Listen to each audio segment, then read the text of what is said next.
Member Monday. Member Monday. Getting to know people at Urban Place. Urban Place. Upgrade your life's work.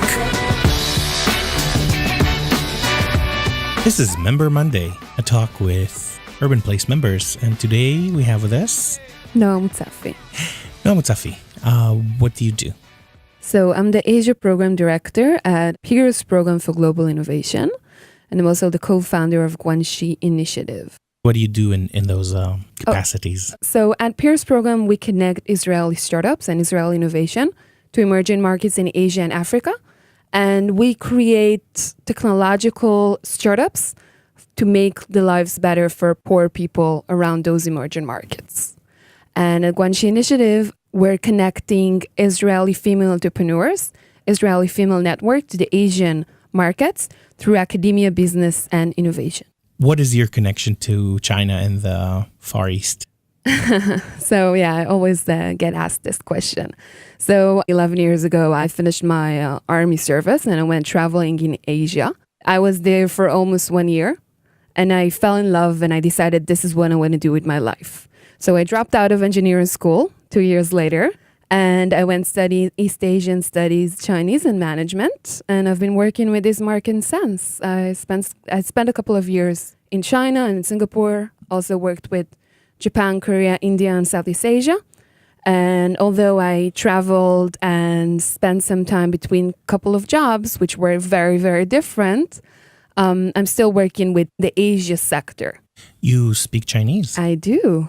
I think the hardest word in Chinese is taxi driver. 出租车司机. Wow.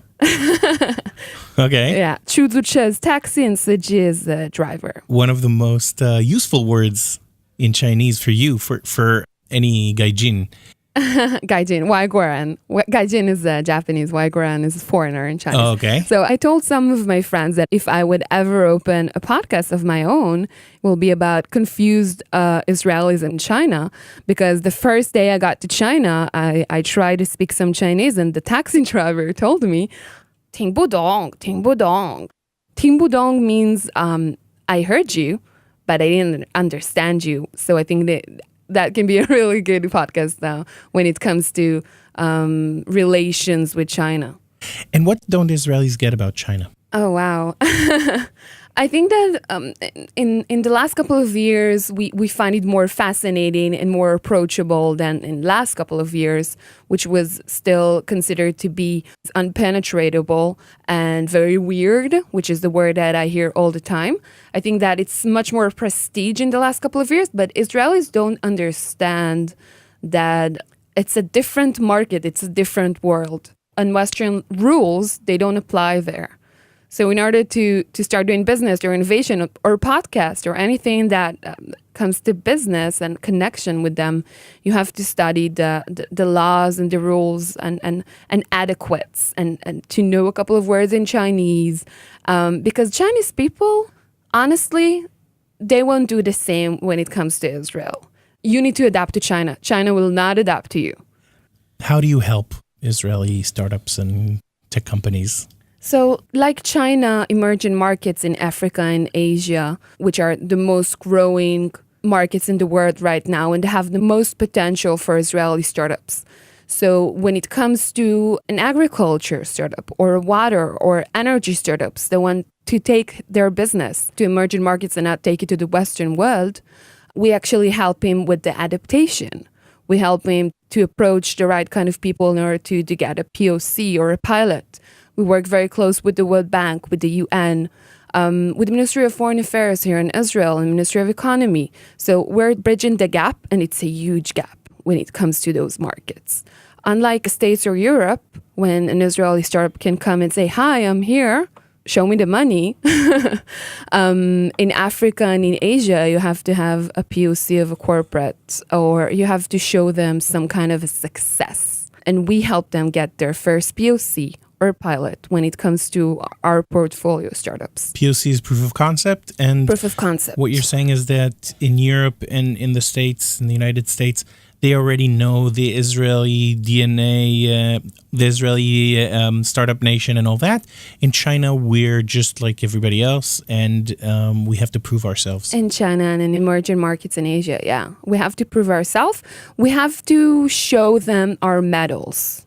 So one of the things that we do at Peers program is we have a very special venture builder called Peers Challenge. We take 25 individuals without a product, a team, or an idea, and 7 months later, we show them the way as startup with a product, with an idea, with a team, and with a POC in their target market. This is something very special, and we're the only one in Israel who actually has a venture builder for emerging markets. Who should seek your services? I think that when it comes to innovation industry, if you have a product within certain sectors and you want to grow your startup to very fast growing startups, I think that 80% of the Israeli ecosystem should start discovering what's going on in Asia and Africa, and China and India, especially two of the growing economies in Asia. I'm talking about high tech, but we do work with some low tech companies like medical devices or agriculture and water solutions.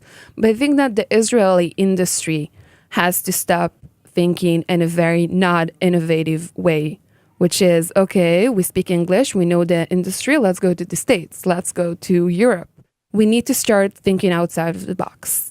And Asia and Africa, they're not the future, they're here, and they're the fastest growing economies in the world, and we have to keep up. You also host a lot of meetups at Urban Place. Who did you bring recently? Oh, wow.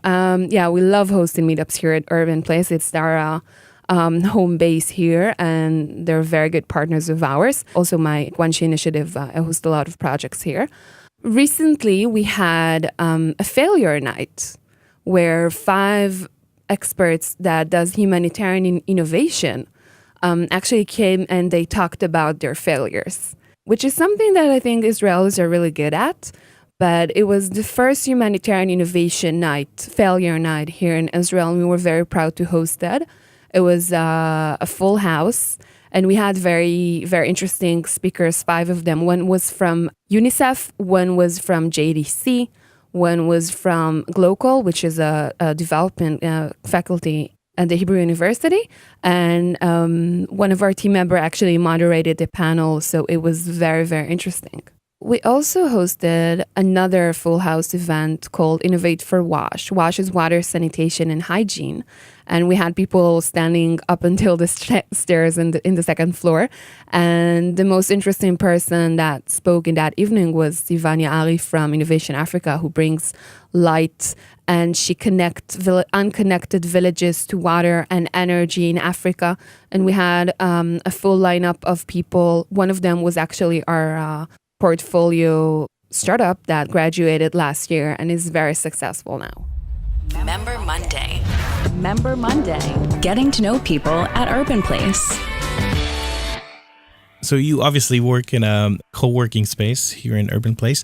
What does it do to your business? Oh, wow. I think that Urban Place for us is much more than just a place 9 to 5 when we can bring our laptops and work. We do have an office, but we're a very dynamic team, and we host a lot of delegation and events and meetups and roundtables. And for us, having the possibility to use all of the facilities here and also in Jerusalem, the lounge, the open spaces, the meeting rooms, even the nap room sometimes. I think it's a game changer for us because organizations today are very dynamic and they're hosting a lot of different kind of events. And just having a room with 2 desks is not enough. You have to have more. And Urban Place provide all of that for us. And also the team here always, even if I have really weird requests once in a while, the team here always wants to help. And I do have weird requests. We do have a lot of diplomats coming here. We had some ambassadors, and we have deputy ambassadors and officials from the World Bank and the UN. And all of them are coming here, and we got a lot of compliments that this place is very cool and very hip and also very useful. Do you interact a lot with other members? Of course, it's a community. I know it's kind of cliche to say that, but it is a community. And I think that some of the community members that I met here, we invited them to some of our events. We're consulting them pro bono if they need anything. I hosted an event with a member here from the co-working space. We even celebrate birthdays and holidays together and go out for beer and stuff like that. So I think that the community here is something which it's a huge plus. And I have sat in a lot of different co-working spaces in Israel and also in Asia. The secret sauce here, I don't know how to explain it, but something is different, something is special here. Noah Muzzafi, thank you. Thank you. This was Member Monday, Urban Places podcast about its members. I'm Idel Kainan from Podcastico. Look for us at Urban Place Migdal Shalom. See you next time. This was another episode of Member Monday, getting to know people at Urban Place. Member Monday. If you want to be featured on the show, contact us at up@podcasty.co.